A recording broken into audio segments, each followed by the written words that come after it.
নমস্কাৰ আজি আকৌ ডায়াবেটিছৰ বিষয়ে অলপমান ক'ব খুজিছো আপোনালোকে মন কৰিছেনে কেতিয়াবা ফাস্টিং সুগাৰ বা পোষ্টপ্ৰেন্ডিয়েল সুগাৰ মানে খোৱাৰ 2 ঘণ্টা পিছত যোনটো সুগাৰ টেষ্ট কৰে হেতু আপোনালোকে বহুত টাইমত দেখা পায় যে হেতু নৰমাল আছে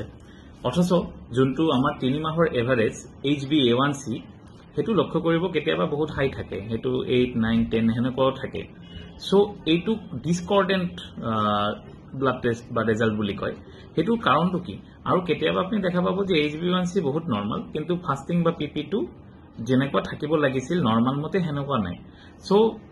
ইয়াতে এটা বস্তু আমি বুজা উচিত যে আমাৰ ব্লাড সুগাৰটো গোটে দিন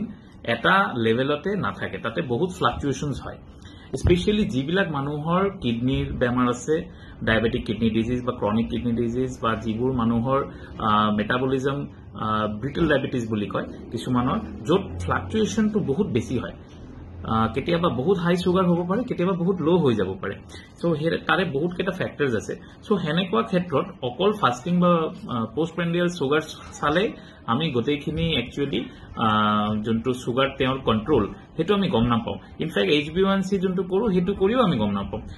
এনেকুৱা পেশেন্টক ট্ৰিট কৰা বৰ ট্ৰিকি আপুনি গোটেইখিনি সব ঠিক থাকে ভাবি থাকে কিন্তু পেশেন্টৰ কমপ্লিকেশনস বিলাক নকমে আৰু কেতিয়াবা পেশেন্টে হাইপোগ্লাইসেমিয়া মানে সুগাৰ ফল হৈ যায় কেতিয়াবা সুগাৰ বহুত হাই হয় তেনেকুৱা কমপ্লিকেশন লৈ আহে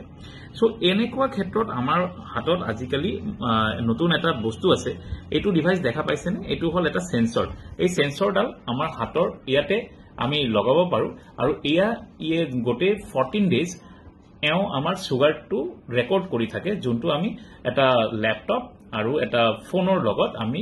এটো কানেক্ট কৰি পেলাই গোটেইখিনি ডাটা আমি চাব পাৰো আৰু তাতে আমি একচুয়ালি এভৰি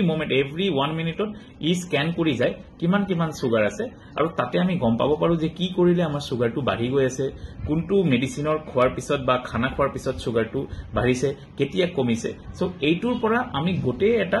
প্ৰোফাইল পাও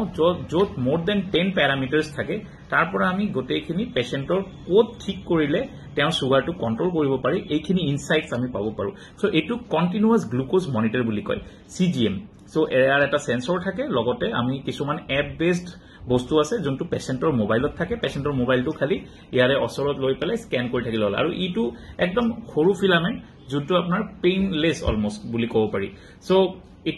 এই ধৰণৰ ডিভাইস আজিকালি বহুতে ব্যৱহাৰ কৰা দেখা গৈছে not only diabetic even non diabetic পেশেন্টসও ইয়াৰ উপকাৰ লব পাৰে ধন্যবাদ